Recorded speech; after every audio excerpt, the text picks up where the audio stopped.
ನಮಸ್ಕಾರ ವೀಕ್ಷಕರೇ, ಕನ್ನಡ ಮಾತೃಭೂಮಿ ವಾರ್ತೆಗಳಿಗೆ ಸ್ವಾಗತ. ನಾನು ನಿಧಿ ಪ್ರಮೋದ್ ಕುಮಾರ್.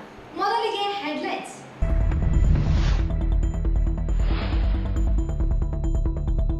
ಉದ್ಯಮಿ ಅದಾನಿ ಅಕ್ರಮ ವ್ಯವಹಾರ ಕ್ರಮಕ್ಕೆ ಆಗ್ರಹಿಸಿ ರಾಷ್ಟ್ರೀಯ ಆಂದೋಲನ. ಎಸ್ಆರ್ ಹಿರೇಮಠ್.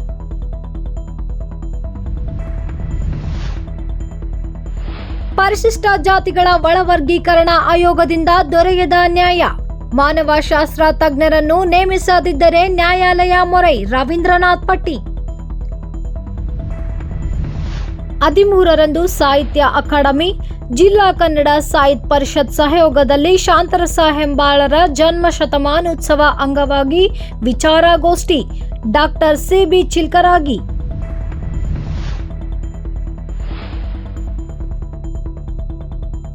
ಆಶಾ ಕಾರ್ಯಕರ್ತೆಯರ ವಿವಿಧ ಬೇಡಿಕೆಗಳಿಗೆ ಆಗ್ರಹಿಸಿ ಸಂಯುಕ್ತ ಆಶಾ ಕಾರ್ಯಕರ್ತೆಯರ ಸಂಘಟನೆಯಿಂದ ಪ್ರತಿಭಟನೆ ರ್ಯಾಲಿ.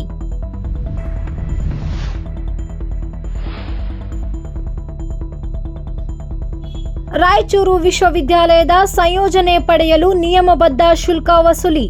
ಡಾಕ್ಟರ್ ಸುಯಮೀಂದ್ರ ಕುಲಕರ್ಣಿ.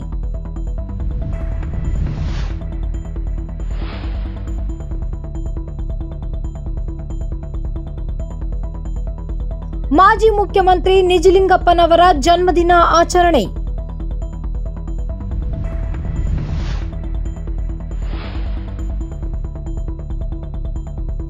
ಮಡ್ಡಿಪೇಟೆಯಲ್ಲಿ ಬೀದಿ ನಾಯಿ ಕಡಿತ, ಪ್ರಜ್ಞಾಹೀನ ಸ್ಥಿತಿಗೆ ಹೋದ ಯುವತಿ. ಇದೀಗ ವಾರ್ತೆಗಳ ವಿವರ. ಉದ್ಯಮಿ ಗೌತಮ್ ಅದಾನಿ ಕಂಪನಿ ಹೆಸರಿನಲ್ಲಿ ಅಮೆರಿಕದಲ್ಲಿ ನಡೆದಿರುವ ಭ್ರಷ್ಟಾಚಾರ ಪ್ರಕರಣದಲ್ಲಿ ಶಿಕ್ಷೆಗೆ ಗುರಿಪಡಿಸುವಂತೆ ದೇಶದ ಜನರಿಗೆ ಮಾಹಿತಿ ನೀಡುವ ಆಂದೋಲನವನ್ನು ಸಿಟಿಜನ್ಸ್ ಫಾರ್ ಡೆಮೋಕ್ರಸಿ ಹಾಗೂ ಜನಾಂದೋಲನ ಮಹಾಮೈತ್ರಿ ಸಂಘಟನೆಗಳೊಂದಿಗೆ ಸಮಾನ ಮನಸ್ಕ ಸಂಘಟನೆಗಳು ನಿರ್ಧರಿಸುವುದಾಗಿ ಸಿಎಫ್ಟಿ ಸಂಘಟನೆ ಅಧ್ಯಕ್ಷ ಎಸ್ಆರ್ ಹಿರೇಮಠ್ ಹೇಳಿದರು.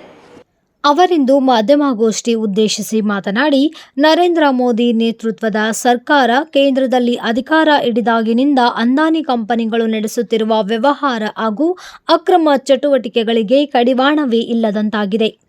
ಷೇರು ಮಾರಾಟ ಹಾಗೂ ಬಂಡವಾಳ ಹೂಡಿಕೆಯಲ್ಲಿ ನಡೆದಿರುವ ಅಕ್ರಮದ ಪ್ರಕರಣದಲ್ಲಿ ಅಮೆರಿಕ ಅಂತಾರಾಷ್ಟ್ರೀಯ ನ್ಯಾಯಾಲಯದ ಪ್ರಕರಣದಲ್ಲಿ ದಾಖಲಾಗಿದೆ.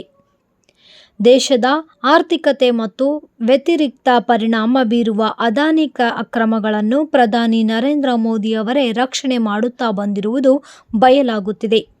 ಖ್ಯಾತ ಅರ್ಥಶಾಸ್ತ್ರ ಅರುಣ್ ಕುಮಾರ್ ಅವರು ಅಮೆರಿಕದಲ್ಲಿ ನಡೆದ ಅದಾನಿ ಭ್ರಷ್ಟಾಚಾರದ ಕುರಿತಂತೆ ಮಾಹಿತಿಯನ್ನು ಒದಗಿಸಿದ್ದಾರೆ. ಸಿಟಿಜನ್ ಫಾರ್ ಡೆಮೋಕ್ರಸಿ ಸಂಸ್ಥೆಯ 50ನೇ ವರ್ಷದ ಸಂಭ್ರಮಾಚರಣೆಯನ್ನು ಅದಾನಿ ವಿರುದ್ಧ ರಾಷ್ಟ್ರೀಯ ಆಂದೋಲನವಾಗಿ ರೂಪಿಸಲಾಗುತ್ತದೆ ಎಂದರು. ಯಾಕಂದ್ರೆ ಅವರಿಗೆ ಸಮಗ್ರವಾಗಿ ನಮ್ಮ ಪ್ರಧಾನಮಂತ್ರಿಗಳ ಕೃಪಾ ಕಟಾಕ್ಷ ಇದೆ ಮತ್ತು ಅವರು ಇವರು ಅವಳಿ ಜವಳಿ ಇದ್ದಂಗೆ. ಇದು ನಿಮಗೆ ಗೊತ್ತಿರದಿದ್ದರೆ ಒಂದು ಮಹತ್ವದ ಮಾತನ್ನ ಬರ್ಕಳಿಸ್ತಾ ಇದ್ದೀನಿ. ಏನಂದ್ರೆ 2008ರೊಳಗೆ ದಕ್ಷಿಣ ಭಾರತದೊಳಗೆ ಏನೇನು ರೆಟ್ರೋಗ್ರೇಡ್ ಅಂಡ್ ಡೇಂಜರಸ್ ಐಡಿಯಾಲಜಿ ಅಂತ ರಾಷ್ಟ್ರೀಯ ಸ್ವಯಂ ಸೇವಕ ಸಂಘದವರಿಂದ ನಮ್ಮ ದೇಶವನ್ನು ಹಿಂದೆ ಒಯ್ಯೋದು ಮತ್ತು ಸ್ವಲ್ಪ ಏನಂತಾರೆ ವಿಭಜನಕಾರಿ ಮತ್ತು ವಿಧ್ವಂಸಕಾರಿ ಅವ್ರದ್ದೇನು ಐಡಿಯಾಲಜಿ ಇರಲ್ಲ.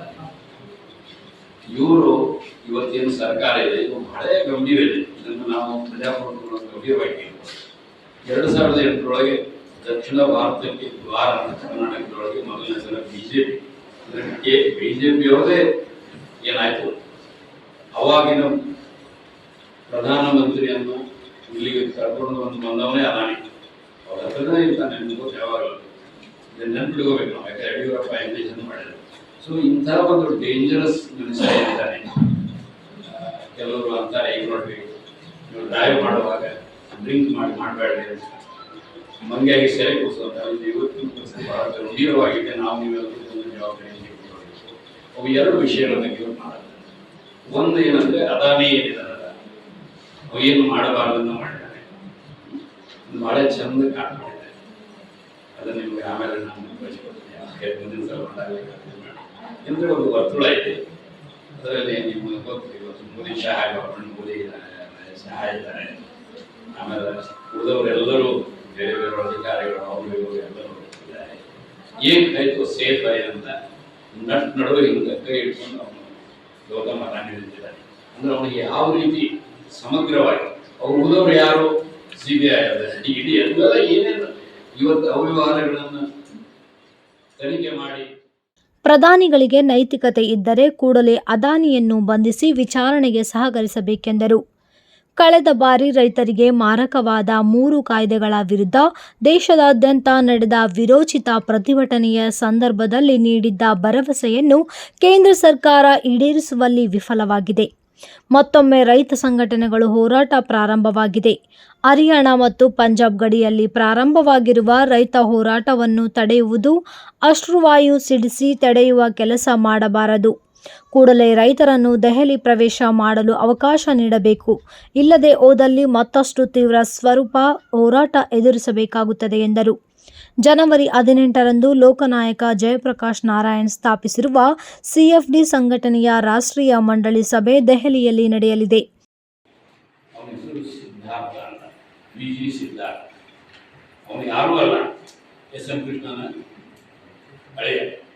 ಅವನು ಏನೇನು ಕ್ರಿಮಿನಾಲಿಟಿ ಮಾಡಿದ್ದಾನೆ ಸರ್, ನಿಮ್ಮ ಮುಂದೆ ಏನು ಹೇಳಕ್ ಸಾಧ್ಯ ಇಲ್ಲ. ಈಗೇನು ಇವ ಗೌತಮ್ ಅದಾನಿ ಇದ್ದಾನೆ, ಅವನ ಮಿನಿ ಅದಾನಿ ಇದ್ದಾನೆ, ಎಲ್ಲವನ್ನ ಮಾಡಿಬಿಟ್ಟಿದ್ದಾವ. ಅಮೆರಿಕಾದವರು ದೊಡ್ಡ ಹಗರಣ. ಇಲ್ಲ ಇಂದಿರಾ ಗಾಂಧಿ ಸೋತು ಕುಖ್ಯಾತಿ ಮಗ ಸಂಜಯ್ ಗಾಂಧಿ ಸೋತು 1971 ಎಮರ್ಜೆನ್ಸಿ ಹೋಗಿ ಮಾಡಿದ್ರು. ಅಲ್ಲೊಬ್ಬ ಮಹಾಬೂಬ್ ಇದ್ದ, ಅವನ ಹೆಸರು ರಿಚರ್ಡ್ ನಿಕ್ಸನ್ ಅಂತ. ಅಂತ ಡೀಪ್ ಥ್ರೋಟಿಗೆ ನಮ್ಮ ದೇಶದವರು ಇದ್ದಾರೆ ಸರ್, ನಾವೆಲ್ಲ ಕಣ್ಣು ತೆಗೆದು ನೋಡ್ಬೇಕಂತೆ. ಅವರು ನನಗೆಲ್ಲ ಮಾಹಿತಿಯನ್ನು ಕೊಟ್ಟು ಅವನಿಗೆ ಏನೇನು ಮಾಡಿದ್ದಾನೆ, ಇಂಗ್ಲೆಂಡ್ನೊಳಗೆ ಏನು ಮಾಡಿದ್ದಾನೆ ಇವೆಲ್ಲವನ್ನು ಕೊಟ್ಟಿದ್ರು. ಅಷ್ಟು ಕೊಟ್ಟು ಎಲ್ಲ ಅವನ್ನ ನಾವು ಹಿಡಿತೇವೆ, ಅವನ ರೇಡ್ ಮಾಡ್ತೇವೆ, ಅವನ ಅಕೌಂಟೇಬಲ್ ಹಿಡಿತೇವೆ. ನಿಮಗೆ ಇನ್ನೊಂದು ಒಳ್ಳೆಯ ಸುದ್ದಿ ಅಂತ ಹೇಳಿದ್ರು. ಏನು ಒಳ್ಳೆಯ ಸುದ್ದಿ ನಮಗೆ? DK ಶಿವಕುಮಾರ್ ನೀವೇನು ಡಿಬೇಟ್ ಮಾಡಿದ್ದೀರಿ, ಅವನು ಕೂಡ ಇದರೊಳಗೆ ನನಗೆ ಕಳ್ಳ, ನೀವೇನದನ್ನ ರೆಫರೆನ್ಸಸ್ ಮಾಡಿದ್ರಿ, ಡಾಕ್ಯುಮೆಂಟ್ಸ್ ಅದೆಲ್ಲ ಇದು ಕೆಲವರು ಸ್ವಲ್ಪ ಕೊಟ್ಟಿದ್ರು, ಹೊರತಾಗಿ ಭಾಳ ಕೊಟ್ಟಿದ್ದಿಲ್ಲ, ಎಲ್ಲ ಉಳಿದು ಸಿಕ್ಕಿದ್ವಿ. ಇವನು ಮಾಡೋದ್ರ ಜೊತೆ ಅವನು ಸಿಕ್ಕಿವೆ, ಅವನು ಕೂಡ ಆಗ್ತದೆ. ಲೋ ಆ್ಯಂಡ್ ಬಿಗೋಲ್ಡ್ 3 ತಿಂಗಳೊಳಗೆ ರೇಡ್ ಆದರೆ ಇವನು ಅದ ನೀವು ಫಾಲೋ ಮಾಡ್ತಾ ಇದ್ದಾರೆ ಅಂತ ನಾನು ತಿಳ್ಕೊಂಡಿದ್ದೀನಿ. ಇವನಿಗೆ 250 ಕೋಟಿ ರೂಪಾಯಿ DK ಶಿವಕುಮಾರ್ ಆದರೆ 650 ಕೋಟಿ ರೂಪಾಯಿ ಅವನದಾಯಿತು. ಅವನಿಗೆ ಇಷ್ಟು ಟೈಟ್ ಆಯ್ತಲ್ಲ ಸರ್. ಈಗ ನನಗೆ ಇದೊಂದು ಸಂಪತ್ತಿದೆ, ನಾನು ಈ ಕೆನರಾ ಬ್ಯಾಂಕಿಗೆ ಹೋಗಿ ಏನು ಮಾಡ್ತೀನಿ, ಇಷ್ಟು ಸಾಲ ತಗೊಂಡು ಅದನ್ನು ಗ್ಯಾರಂಟಿ ಅನ್ಎಂಪ್ಲಾಯ್ಮೆಂಟ್ ಮಾಡಿದಾಗ ನಾನು ಕೂಡ ಅದರ ಮೆಂಬರ್ ಆಗಿದ್ದೆ. ಸೊ ಇದನ್ನ ದಯವಿಟ್ಟು ತಾವು ನೋಡಿ, ಇದೊಂದು ಉತ್ಕೃಷ್ಟ ಇದೆ. ಇಲ್ಲಿ ಏನು ಸಭೆಯಲ್ಲಿ ಅಖಿಲ ಭಾರತ್ ಮಟ್ಟದ ಸಂಘಟನೆಗಳು, ವಿವಿಧ ರಾಜ್ಯಗಳ ಸಂಘಟನೆಗಳು ಭಾಗವಹಿಸಲಿದ್ದು ಮುಂದಿನ ಹೋರಾಟ ರೂಪಿಸಲಾಗುತ್ತದೆ ಎಂದರು. ಡಾಕ್ಟರ್ ಸ್ವಾಮಿನಾಥನ್ ಆಯೋಗದ ಶಿಫಾರಸುಗಳನ್ನು ಜಾರಿಗೊಳಿಸಿ ಕನಿಷ್ಠ ಬೆಂಬಲ ಬೆಲೆ ಕಾನೂನು ರೂಪಿಸಬೇಕು. ಉದ್ಯೋಗ ಖಾತ್ರಿ ಯೋಜನೆಯಡಿ ದಿನಗೂಲಿಯನ್ನು 600 ರೂಪಾಯಿ ಹೆಚ್ಚಿಸಿ 200 ದಿನಗಳ ಉದ್ಯೋಗ ಖಾತ್ರಿ ನೀಡುವುದು ಸೇರಿದಂತೆ ವಿವಿಧ ಬೇಡಿಕೆಗಳಿಗೆ ರಾಷ್ಟ್ರ ವ್ಯಾಪ್ತಿಯಾಗಿ ನಡೆಯಲಿರುವ ಹೋರಾಟವನ್ನು ಜನರು ಬೆಂಬಲಿಸಬೇಕೆಂದರು. ಈ ಸಂದರ್ಭದಲ್ಲಿ ಲಂಚಮುಕ್ತ ಕರ್ನಾಟಕ ನಿರ್ಮಾಣ ವೇದಿಕೆ ಅಧ್ಯಕ್ಷ ರವಿ ಕೃಷ್ಣಾರೆಡ್ಡಿ, ಜನಾಂದೋಲನ ಮಹಾಮೈತ್ರಿ ಅಧ್ಯಕ್ಷ ಜಾನ್ಸವೆಲ್ಲಿ ತರಗಿ, ಖಾಜಾ ಅಸ್ಲಂ ಉಪಸ್ಥಿತರಿದ್ದರು. ಪರಿಶಿಷ್ಟ ಜಾತಿಗಳ ಒಳ ಮೀಸಲು ವರ್ಗೀಕರಣಕ್ಕೆ ರಚಿಸಿರುವ ನ್ಯಾಯಮೂರ್ತಿ ನಾಗಮೋಹನ್ ದಾಸ್ ಏಕಸದಸ್ಯ ಆಯೋಗದಲ್ಲಿ ಅಸ್ಪೃಶ್ಯ ಜಾತಿಗಳ ಪ್ರತಿನಿಧಿಗಳನ್ನು ನೇಮಿಸದಿದ್ದರೆ ನ್ಯಾಯಾಲಯದ ಮೊರೆ ಹೋಗಬೇಕಾಗುತ್ತದೆ ಎಂದು ಚಲವಾದಿ ಮಹಾಸಭಾದ ಕೋರ್ ಕಮಿಟಿ ಸದಸ್ಯ ರವೀಂದ್ರನಾಥ್ ಪಟ್ಟಿ ಹೇಳಿದರು. ಅವರಿಂದು ಮಾಧ್ಯಮಗೋಷ್ಠಿ ಉದ್ದೇಶಿಸಿ ಮಾತನಾಡಿ, ಸುಪ್ರೀಂ ಕೋರ್ಟಿನ 7 ಜನ ನ್ಯಾಯಮೂರ್ತಿಗಳ ಪೀಠ ನೀಡಿರುವ ತೀರ್ಪಿನಂತೆ ರಾಜ್ಯಗಳಿಗೆ ವರ್ಗೀಕರಣದ ಅಧಿಕಾರ ನೀಡಲಾಗಿದೆ. ರಾಜ್ಯ ಸರ್ಕಾರ ನ್ಯಾಯಮೂರ್ತಿ ನಾಗಮೋಹನ್ ದಾಸ್ ನೇತೃತ್ವದ ಸಮಿತಿ ರಚಿಸಿದೆ. ಆಯೋಗದಿಂದ ಪರಿಶಿಷ್ಟ ಜಾತಿಗಳಿಗೆ ನ್ಯಾಯ ಒದಗಿಸಲು ಸಾಧ್ಯವಾಗುವುದಿಲ್ಲ. ನಿವೃತ್ತ ನ್ಯಾಯಮೂರ್ತಿಗಳಿಗೆ ಪರಿಶಿಷ್ಟ ಜಾತಿಗಳ ವರ್ಗೀಕರಣದ ಮಾಹಿತಿ ಇರುವುದಿಲ್ಲ. ಮಾನವಶಾಸ್ತ್ರದ ತಜ್ಞರನ್ನು ನೇಮಿಸಿದರೆ ಮಾತ್ರ ಪರಿಶಿಷ್ಟ ಜಾತಿಗಳ ಕುರಿತು ಮಾಹಿತಿ ಇರಲು ಸಾಧ್ಯವಾಗುತ್ತದೆ. ಏಕಸದಸ್ಯ ಆಯೋಗದ 3 ತಿಂಗಳಲ್ಲಿ ಎಲ್ಲ ಪರಿಶಿಷ್ಟ ಜಾತಿಗಳ ಮಾಹಿತಿ, ಜನಸಂಖ್ಯೆ ಕುರಿತು ಖಚಿತ ದತ್ತಾಂಶ ಸಂಗ್ರಹಿಸಲು ಸಾಧ್ಯವಿಲ್ಲ. ನ್ಯಾಯಮೂರ್ತಿ AJ ಸದಾಶಿವ ಆಯೋಗ ನೀಡಿರುವ ಅಂಕಿಅಂಶಗಳಲ್ಲಿ ಆದಿ ಕರ್ನಾಟಕ ಮತ್ತು ಆದಿ ದ್ರಾವಿಡ, ಆದಿ ಆಂಧ್ರ ಉಪಜಾತಿಗಳನ್ನು ಗುರುತಿಸಲು ಸಾಧ್ಯವಾಗುವುದಿಲ್ಲ. ಈ ಹಿಂದೆ ಚಲುವಾದಿ ಸಮಾಜವನ್ನು ಅಲೆಮಾರಿಗಳ ಪಟ್ಟಿಯಲ್ಲಿ ಸೇರಿಸಲಾಗಿತ್ತು. ವಿರೋಧಿಸಿ ಹೋರಾಟ ಮಾಡಿದ್ದರಿಂದ ಕೈಬಿಡಲಾಯಿತು. ಕಾರಣ ಆಯೋಗದಲ್ಲಿ ಹೊಲೆಯ, ಮಾದಿಗ, ಲಂಬಾಣಿ, ಭೋವಿ, ಕೊರಚ, ಕೊರಮ ಹಾಗೂ ಇತರೆ ಪರಿಶಿಷ್ಟ ಜಾತಿ ಸಮುದಾಯ ಪ್ರತಿನಿಧಿಗಳನ್ನು ಸದಸ್ಯರನ್ನಾಗಿ ನೇಮಿಸಲು ಇಲ್ಲದೆ ಹೋದಲ್ಲಿ ಸಾಮಾಜಿಕ ನ್ಯಾಯದ ಉಲ್ಲಂಘನೆಯಾಗಲಿದ್ದು ನ್ಯಾಯಾಲಯದಲ್ಲಿ ಪ್ರಶ್ನಿಸುವುದಾಗಿ ಹೇಳಿದರು. ಮಾನ್ಯ ಸರ್ವೋಚ್ಚ ನ್ಯಾಯಾಲಯದ ಮುಖ್ಯ ನ್ಯಾಯಾಧೀಶರ ನೇತೃತ್ವದಲ್ಲಿನ 7 ಜನ ಒಳಗೊಂಡ ಸಂವಿಧಾನ ಪೀಠವು 6 ಮತ್ತು 1ರ ಅನುಪಾತದಲ್ಲಿ ರಾಜ್ಯಗಳಿಗೆ ಪರಿಶಿಷ್ಟ ಜಾತಿ ಮೀಸಲಾತಿ ವರ್ಗೀಕರಣ ಮಾಡಬೇಕೆಂದು ಸಲಹೆ ನೀಡಿದ್ದನ್ನು ಛಲವಾದಿ ಮಹಾಸಭಾ ಸಂಪೂರ್ಣವಾಗಿ ನಾವು ಸ್ವಾಗತಿಸುತ್ತೇವೆ. ಛಲವಾದಿ ಮಹಾಸಭಾ ಜಾವೇದರ್ ಸಿಂಗ್ ಮತ್ತು ಇತರ ಪ್ರಕರಣಗಳಿಗೆ ಸರ್ವೋಚ್ಚ ನ್ಯಾಯಾಲಯದ ಆದೇಶವನ್ನು ಸ್ವಾಗತ ಮಾಡುತ್ತೇವೆ.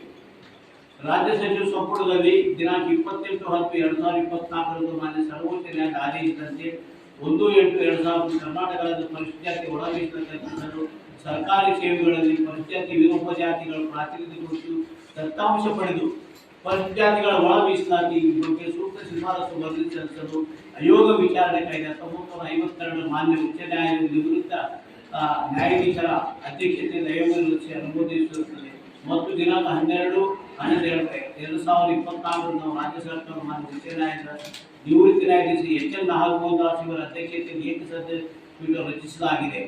ದಿನಾಂಕ 3/12 ಸದರಿ ಆಯೋಗ ಸಂಚಾಲಕರಾಗಿ ಅಪರ ನಿರ್ದೇಶಕರು ಇಂದಿರಾ ಗಾಂಧಿ ಮುಕ್ತ ತರಬೇತಿ ಶ್ರೀ ಸತ್ಯಶ್ರೀ ಆರ್ ಇವರನ್ನು ಆಯೋಗದ ಕಾರ್ಯದರ್ಶಿಯನ್ನು ನೇಮಕ ಮಾಡಬೇಕು. ಪ್ರಪ್ರಥಮವಾಗಿ ರಾಜ್ಯ ಸರ್ಕಾರಗಳಾಗಲಿ ಕೇಂದ್ರ ಸರ್ಕಾರ ಯಾವುದೇ ಸರ್ಕಾರದಲ್ಲಿ ಅವ್ಯವಹಾರವಾಗಲಿ ಯಾವುದೊಂದು ಆಯೋಗ ಮಾಡಬೇಕಾದ್ರೆ ನಿವೃತ್ತಿ ನ್ಯಾಯಮೂರ್ತಿಗಳನ್ನು ನೇಮಕ ಮಾಡೋದು ನಾವು ಖಂಡಿತವಾಗಿ ವಿರೋಧಿಸ್ತಾ ಇದ್ದೀವಿ. ಯಾಕಂದ್ರೆ ಈ ಜಾತಿಗಳು ಅನಾಲಿಸಿಸ್ ಮಾಡಬೇಕಾಗಿದೆ. ಜಾತಿ ಅನಾಲಿಸಿಸ್ ಮಾಡಕ ನ್ಯಾಯಾಧೀಶರಿಗೆ ಏನೂ ಬರ್ತಾ ಇಲ್ಲ. ನ್ಯಾಯಾಧೀಶರು ಈಗೇನು ಕೆಲಸ ಏನು ಮಾಡ್ತಾರೆ, ಯಾವುದೇ ಒಂದು ಅವ್ಯವಹಾರ ಅಕೌಂಟ್ಸ್ಗಳಲ್ಲಿ ಅವ್ಯವಹಾರ ಆದರೆ ನ್ಯಾಯಾಧೀಶರು ಅಕೌಂಟ್ಸ್ ಮಾಡೋದು ಅಕೌಂಟ್ಸ್ನ ತಜ್ಞರ ಮಾಡಬೇಕು. ಆರೋಗ್ಯ ಇಲಾಖೆ ಏನು ಮಾಡಿದ್ರೆ ಆರೋಗ್ಯ ತಜ್ಞರು ಮಾಡಬೇಕು. ಇದರಲ್ಲಿ ಏನು ಮಾಡ್ತಾರೆ? ಪರಿಶಿಷ್ಟ ಜಾತಿಗಳ ಒಕ್ಕೂಟದ ರಾಜ್ಯಾಧ್ಯಕ್ಷ ಮಹೇಂದ್ರ ಮಿತ್ರ ಮಾತನಾಡಿ, ರಾಜ್ಯ ಸರ್ಕಾರ ರಚಿಸಿರುವ ನ್ಯಾಯಮೂರ್ತಿ ನಾಗಮೋಹನ್ ದಾಸ್ ನೇತೃತ್ವದ ಆಯೋಗದಿಂದ ಒಳ ಮೀಸಲು ಹಂಚಿಕೆ ನ್ಯಾಯಯುತವಾಗಿರಲು ಸಾಧ್ಯವೇ ಇಲ್ಲ. ಪರಿಶಿಷ್ಟ ಜಾತಿಗಳಲ್ಲಿರುವ ಉಪಜಾತಿಗಳು ಕುರಿತು ಸ್ಪಷ್ಟತೆ ಅಗತ್ಯವಿದೆ.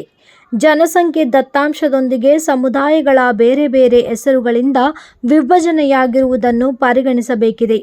1931ರಲ್ಲಿ ಮೈಸೂರು ರಾಜ್ಯದಲ್ಲಿ ಜಾತಿಗಳು ಹಾಗೂ ಪಟ್ಟಿಗೆ ಇತರೆ ಜಾತಿಗಳ ಸೇರ್ಪಡೆ ಕುರಿತಾಗಿ ಪರಾಮರ್ಶಿಸುವುದು ಅಗತ್ಯವಾಗುವುದೇ.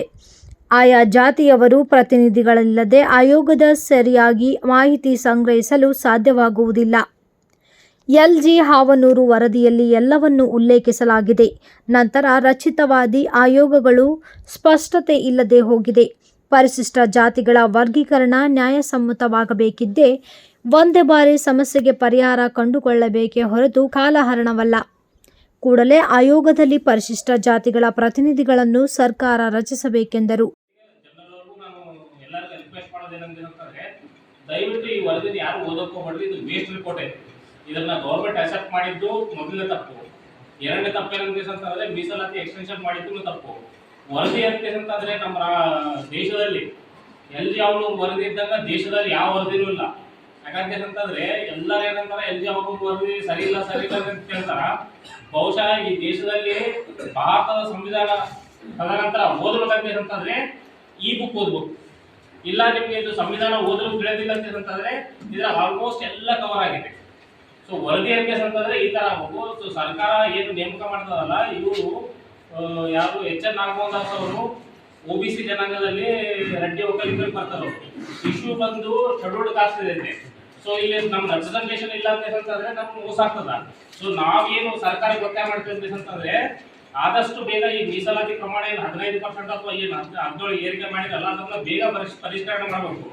ನೀವೀಗ ತಪ್ಪು ವರದಿ ಕೊಟ್ಟಿರಂತೆ ಅಂತಂದ್ರೆ ಜಾವೇದರ್ ಸಿಂಗ್ ಪ್ರಕರಣದಲ್ಲಿ ಸುಪ್ರೀಂ ಕೋರ್ಟ್ ಅವರು ಮತ್ತೆ ನೀವು ಹೈಕೋರ್ಟ್ ಆಗಲಿ ಸುಪ್ರೀಂ ಕೋರ್ಟ್ ಆಗಲಿ ಬರ್ಬೋದು ಅಂತ ಹೇಳಕತ್ತಾರ ಅವರು. ನೀವು ವರದಿ ತಪ್ಪು ಕೊಟ್ಟಿರಂತೆ ಅಂತಂದ್ರೆ ನಾವು ಅದನ್ನ ಚಾಲೆಂಜ್ ಮಾಡ್ತೀವಿ. ಮತ್ತೆ ಬೇರೆ ಸಮಾಜದವ್ರು ಬಂದು ಕಾಲಹರಣ ಮಾಡೋದು ಬೇಡ.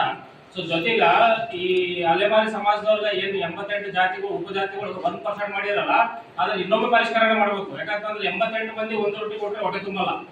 ಇದು ಎಲ್ಲೇ ಹೋದ್ರು ಅಷ್ಟೇ ಇದೆ. ಸೊ ಅದಕ್ಕೆ ನಾವು ಏನ್ ಒತ್ತಾಯ ಮಾಡ್ತೀವಿ ಅಂತಂದ್ರೆ ಪರಿಶಿಷ್ಟ ಜಾತಿಯಲ್ಲಿ ಬರುವ ತಲಾ ಒಂದು ಉಪಜಾತಿಗೆ ಸದಸ್ಯರನ್ನು ನೇಮಕ ಮಾಡಿ ಅವ್ರದ್ದು ಸಲಹೆ ಸೂಚನೆಗಳು ಪಡ್ಕೊಂಡು ಮತ್ತೆ ಯಾರ್ಯಾರು ಜನಸಂಖ್ಯೆ ಆದಿ ದ್ರಾವಿಡ ಯಾರು, ಆದಿ ಕರ್ನಾಟಕ ಯಾರು, ಯಾರು ರೈಟು ಯಾರು ಲೆಫ್ಟ್ ಅನ್ನೋದು ಎಲ್ಲ ಕ್ಲಿಯರ್ ಮಾಡ್ಕೊಂಡು ಒಂದು ಪರ್ಫೆಕ್ಟ್ ರಿಪೋರ್ಟ್ ಕೊಟ್ರೆ ನಾವು ಯಾವುದೇ ಸಮುದಾಯದವರು ಅದನ್ನ ಅಬ್ಜೆಕ್ಷನ್ ಮಾಡಲ್ಲ. ನೀವು ನಮ್ಮನ್ನ ಬಿಟ್ಟು ಮಾಡಿರಂತೆ ಅಂತಂದ್ರೆ ಆ ರಿಪೋರ್ಟ್ ನಾವು ಒಪ್ಪಲ್ಲ. ಈ ಸಂದರ್ಭದಲ್ಲಿ ನರಸಿಂಹಲು ನೆಲಹಾಳ್, ಭಾಸ್ಕರ್ ಬಾಬು, ಯಲ್ಲಪ್ಪ ಬಮ್ನಾಳ್ ಉಪಸ್ಥಿತರಿದ್ದರು. ಕರ್ನಾಟಕ ಸಾಹಿತ್ಯ ಅಕಾಡೆಮಿ ಬೆಂಗಳೂರು ಮತ್ತು ಜಿಲ್ಲಾ ಕನ್ನಡ ಸಾಹಿತ್ಯ ಪರಿಷತ್ ಸಹಯೋಗದಲ್ಲಿ ನಾಡೋಜ ದಿವಂಗತ ಶಾಂತರಸ ಹೆಬ್ಬಾಳರ ಜನ್ಮ ಶತಮಾನೋತ್ಸವ ಕಾರ್ಯಕ್ರಮವನ್ನು ಡಿಸೆಂಬರ್ 13ರಂದು ನಗರದ ಕನ್ನಡ ಭವನದಲ್ಲಿ ಬೆಳಗ್ಗೆ 10:30ಕ್ಕೆ ಆಯೋಜಿಸಲಾಗಿದೆ ಎಂದು ಸಾಹಿತ್ಯ ಅಕಾಡೆಮಿ ಸಮಿತಿ ಸದಸ್ಯ ಡಾಕ್ಟರ್ ಸಿ.ಬಿ. ಚಿಲ್ಕರಾಗಿ ಹೇಳಿದರು. ಅವರಿಂದು ಮಾಧ್ಯಮಗೋಷ್ಠಿ ಉದ್ದೇಶಿಸಿ ಮಾತನಾಡಿ, ಕಾರ್ಯಕ್ರಮವನ್ನು ಡಿಸೆಂಬರ್ 12ರಂದು ಆಯೋಜಿಸಲಾಗಿತ್ತು. ಮಾಜಿ ಮುಖ್ಯಮಂತ್ರಿ ಎಸ್.ಎಂ. ಕೃಷ್ಣ ಇವರ ನಿಧನದಿಂದ ರಾಜ್ಯ ಸರ್ಕಾರ 3 ದಿನಗಳ ಶೋಕಾಚರಣೆ ಘೋಷಣೆ ಮಾಡಿರುವ ಹಿನ್ನೆಲೆಯಲ್ಲಿ ಡಿಸೆಂಬರ್ 13ರಂದು ಕಾರ್ಯಕ್ರಮ ನಡೆಯಲಿದೆ. ಕಾರ್ಯಕ್ರಮವನ್ನು ಹಿರಿಯ ಸಾಹಿತಿ ಪ್ರೊಫೆಸರ್ ಅಲ್ಲಮ ಪ್ರಭು ಬೆಟ್ಟದೂರು ಉದ್ಘಾಟಿಸಲಿದ್ದಾರೆ. ಅಧ್ಯಕ್ಷತೆಯನ್ನು ಸಾಹಿತ್ಯ ಅಕಾಡೆಮಿ ಅಧ್ಯಕ್ಷ ಎಲ್.ಎನ್. ಮುಕುಂದ ರಾಜ್ ವಹಿಸಲಿದ್ದಾರೆ. ಮುಖ್ಯ ಅತಿಥಿಗಳಾಗಿ ಹಿರಿಯ ಸಾಹಿತಿಗಳಾದ ರಾಮಣ್ಣ ಹವಳೆ, ಭಗತ್ರಾಜ್ ನಿಜಾಮಕಾರಿ, ಎಚ್.ಎಚ್. ಬಸವಪ್ರಭು ಕಲಬುರ್ಗಿ, ಚುಕ್ಕಿ ಶಿವಕಪ್ಪ ಸಿರ್ವಾರ್ ಭಾಗವಹಿಸಲಿದ್ದಾರೆ. ಜಿಲ್ಲಾ ಕನ್ನಡ ಸಾಹಿತ್ಯ ಪರಿಷತ್ ಜಿಲ್ಲಾಧ್ಯಕ್ಷ ರಂಗಣ್ಣ ಪಾಟೀಲ್ ಅಲ್ಲುಂಡಿ, ಸಾಹಿತ್ಯ academy registrar Kariyappa N, academy ಸದಸ್ಯ ಸಿದ್ದರಾಮ ಹೊನ್ಕಲ್, ಸಾಹಿತ್ಯ ಪರಿಷತ್ ಕಾರ್ಯದರ್ಶಿ ತಾಯಪ್ಪ ಹೊಸೂರ್, ಜಿ. ಸುರೇಶ್, ತಾಲೂಕು ಅಧ್ಯಕ್ಷ ವೆಂಕಟೇಶ್ ಬೇವಿನಾಂಬೆಂಚಿ ಉಪಸ್ಥಿತರಿದ್ದಾರೆ.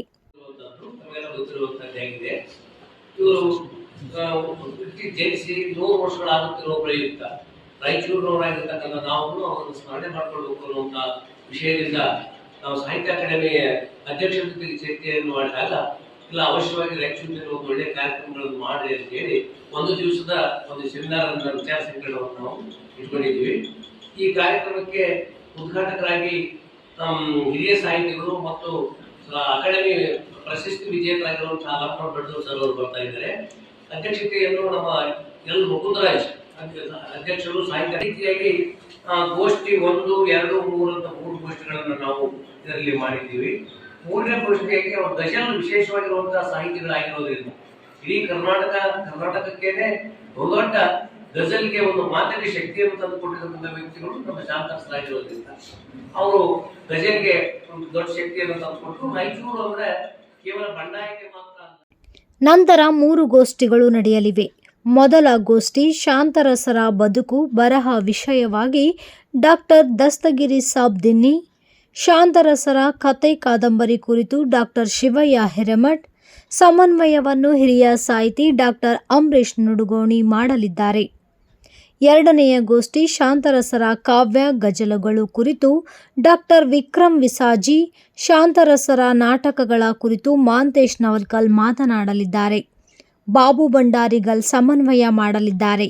ಮಧ್ಯಾಹ್ನ ಗಜಲ ವಾಚನ ನಡೆಯಲಿದ್ದು ಅಧ್ಯಕ್ಷತೆಯನ್ನು ಹಿರಿಯ ಗಜಲ್ ಕವಿ ಕಾಶಿನಾಥ್ ಅಂಬಲಿ ಅವರು ವಹಿಸಲಿದ್ದಾರೆ. ಗೋಷ್ಠಿ 1ರಲ್ಲಿ ಶಾಂತರಸರ ಬದುಕು ಮತ್ತು ಬರಹದ ಬಗ್ಗೆ ಡಾಕ್ಟರ್ ದಸ್ತಗಿರಿ ಸಾಬ್ ದಿನ್ನಿ ಅವರು ಮಾತನಾಡ್ತಾರೆ. ಶಾಂತರಸರ ಕಥೆ ಮತ್ತು ಕಾದಂಬರಿ ಬಗ್ಗೆ ಡಾಕ್ಟರ್ ಶಿವಯ್ಯ ಹಿರೇಮಠ್ ಇವರು ಮಾತನಾಡ್ತಾರೆ. ಸಮನ್ವಯದ ಬಗ್ಗೆ ಡಾಕ್ಟರ್ ಅಂಬರೀಶ್ ನುಡುಗೋಣಿ ಹಿರಿಯ ಸಾಹಿತಿಗಳು ಇವರು ಮಾತನಾಡುವಂತದ್ದು ಅವೆಲ್ಲೇ ಗೋಷ್ಠಿಯಲ್ಲಿದೆ. ಎರಡನೇ ಗೋಷ್ಠಿಯಲ್ಲಿ ಶಾಂತರಸರ ಕಾವ್ಯ ಮತ್ತು ಗಜಲ್ಗಳು ವಿಕ್ರಮ್ ವಿಸಾಜಿ ಅವರು, ಶಾಂತರಸರ ನಾಟಕಗಳು ಮಾಂತೇಶ್ ನವಲ್ಕಲ್ ಅವರು, ಸಮನ್ವಯದ ಬಗ್ಗೆ ಬಾಬು ಭಂಡಾರಿಗಲ್ ಹಿರಿಯ ಸಾಹಿತಿಗಳು ಇವರು ನಡೆಸಿಕೊಡ್ತಾರೆ. ಹೀಗೆ ಈ ಒಂದು ಕಾರ್ಯಕ್ರಮವನ್ನು ನಾವು 12ನೇ ತಾರೀಕು ಬೆಳಗಿನಿಂದ ಸಾಯಂಕಾಲವರೆಗೂ ನಡೆಸಿಕೊಡ್ತಾ ಇದ್ದೀವಿ. ಸಾಹಿತ್ಯ ಅಕಾಡೆಮಿ ಮತ್ತು ಸಾಹಿತ್ಯ ಪರಿಷತ್ನಿಂದ ಸಹಯೋಗದಲ್ಲಿ ನಡೆಯತಕ್ಕಂಥ ಕಾರ್ಯಕ್ರಮಕ್ಕೆ ತಮ್ಮ ಸಹಕಾರ ಮತ್ತು ಸಲಹೆ ಅತ್ಯಂತ ಪ್ರಮುಖವಾಗಿರುವಂತಹದ್ದು.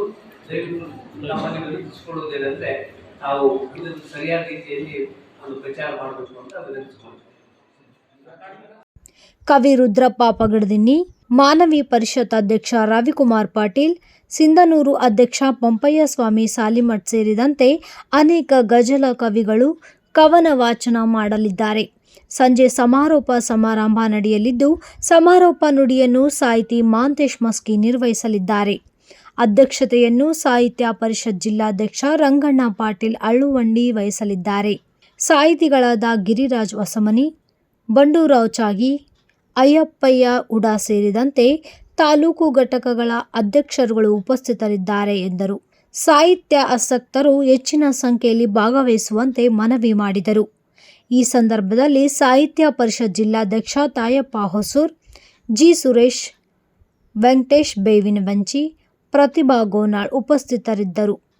ಆಶಾ ಕಾರ್ಯಕರ್ತೆಯರಿಗೆ ಕೇಂದ್ರ ಸರ್ಕಾರದ ಪ್ರೋತ್ಸಾಹಧನ ಮತ್ತು ರಾಜ್ಯ ಸರ್ಕಾರದ ನಿಶ್ಚಿತ ಮಾಸಿಕ ಗೌರವಧನ ಹಾಗೂ ಪ್ರಣಾಳಿಕೆಯ ಭರವಸೆ ಹಾಗೂ ಮಾಸಿಕ 15,000 ನಿಶ್ಚಿತ ಗೌರವಧನ ಸೇರಿದಂತೆ ವಿವಿಧ ಬೇಡಿಕೆ ಈಡೇರಿಕೆಗೆ ಆಗ್ರಹಿಸಿ ಕರ್ನಾಟಕ ರಾಜ್ಯ ಸಂಯುಕ್ತ ಆಶಾ ಕಾರ್ಯಕರ್ತೆಯರ ಸಂಘ AIUTC ನೇತೃತ್ವದಲ್ಲಿ ನಗರದ ಟಿಪ್ಪು ಸುಲ್ತಾನ್ ಉದ್ಯಾನವನದಲ್ಲಿ ಪ್ರತಿಭಟನೆ ನಡೆಸಿದರು.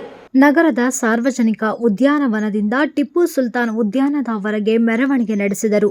ನಗರದ ಆಶಾ ಕಾರ್ಯಕರ್ತೆಯರ ಹೆಚ್ಚುವರಿ ಕೆಲಸ ಮತ್ತು ನಗರ ಜೀವನದ ದುಬಾರಿ ಖರ್ಚು ವೆಚ್ಚಗಳಿಗೆ ಅನುಗುಣವಾಗಿ ಕನಿಷ್ಠ 2,000 ರೂಪಾಯಿ ಗೌರವಧನವನ್ನು ಹೆಚ್ಚಿಗೆ ಮಾಡಬೇಕು, ಮೊಬೈಲ್ ಕೆಲಸಗಳನ್ನು ಒತ್ತಾಯಪೂರ್ವಕವಾಗಿ ಮಾಡಿಸಿಕೊಳ್ಳುತ್ತಿರುವುದನ್ನು ಕೈಬಿಡಬೇಕು, ಮೊಬೈಲ್ ಡಾಟಾ ಒದಗಿಸಿಕೊಡಲು ಮೊಬೈಲ್ ಕೆಲಸಗಳಿಗೆ ಪ್ರೋತ್ಸಾಹಧನ ನಿಗದಿ ಮಾಡಬೇಕು, ಯಾರಿಗೆ ಮೊಬೈಲ್ ಕೆಲಸ ಮಾಡಲು ಆಗುವುದಿಲ್ಲವೋ ಅವರಿಗೆ ಪರ್ಯಾಯ ವ್ಯವಸ್ಥೆ ಮಾಡಬೇಕು ಎಂದು ಒತ್ತಾಯಿಸಿದರು.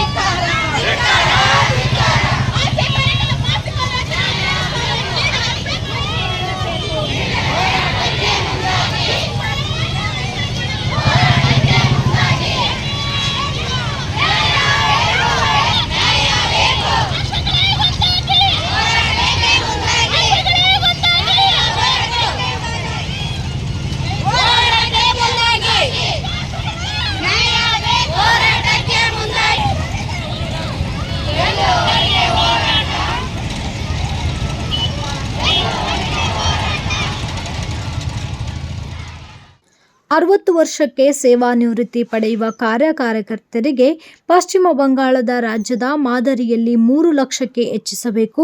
ತೀವ್ರವಾದ ಅನಾರೋಗ್ಯ ಚಿಕಿತ್ಸೆ ಪಡೆಯುವ ಅವಧಿಯಲ್ಲಿ ಕನಿಷ್ಠ 3 ತಿಂಗಳುಗಳ ಕಾಲ ರಾಜ್ಯ ಸರ್ಕಾರದ ನಿಶ್ಚಿತ ಗೌರವಧನ ಮತ್ತು ಚಟುವಟಿಕೆಗಳ ನಿಗದಿತ ಪ್ರೋತ್ಸಾಹಧನ ನೀಡಬೇಕು. ಆಶಾ ಸೇವೆಯಲ್ಲಿ ಇದ್ದಾಗ ಆಗುವ ಅನಾಹುತಗಳಿಗೆ ಸಂಪೂರ್ಣ ಜವಾಬ್ದಾರಿಯನ್ನು ಇಲಾಖೆ ವಹಿಸಿಕೊಳ್ಳಬೇಕು ಎಂದು ಮನವಿ ಮಾಡಿದರು. ಪ್ರತಿ ವರ್ಷ ಪ್ರತಿ ಆಶಾ ಕಾರ್ಯಕರ್ತರಿಗೆ ಸಂಪೂರ್ಣ ಆರೋಗ್ಯ ತಪಾಸಣೆ ಮಾಡಬೇಕು. ತೀವ್ರ ಕಾಯಿಲೆಗಳಿದ್ದಲ್ಲಿ ಕೂಡಲೇ ಚಿಕಿತ್ಸೆ ಮಾಡಬೇಕು. ಆಶಾ ಕಾರ್ಯಕರ್ತೆಯರನ್ನು ಕಾರ್ಮಿಕರೆಂದು ಪರಿಗಣಿಸಿ ಕನಿಷ್ಠ ವೇತನ, ಗ್ರ್ಯಾಚ್ಯುಟಿ, PF, ESI ಸೌಲಭ್ಯ ನೀಡಬೇಕು ಸೇರಿದಂತೆ ಇತರೆ ಬೇಡಿಕೆ ಈಡೇರಿಕೆಗೆ ಆಗ್ರಹಿಸಿದರು. ದಾಖಲಾಗದೆ ಕಳೆದ 8 ವರ್ಷಗಳಿಂದ ಮಾಡಿದ ಕೆಲಸಕ್ಕೆ ಪ್ರೋತ್ಸಾಹಧನ ಸಿಗುತ್ತಿಲ್ಲ. ಹಲವಾರು ಸಮಸ್ಯೆಯಿಂದ ಆಶಾ ಕಾರ್ಯಕರ್ತರಿಗೆ ಬಹುದೊಡ್ಡ ಪ್ರಮಾಣದ ಅನ್ಯಾಯ ಆಗುತ್ತಿದೆ.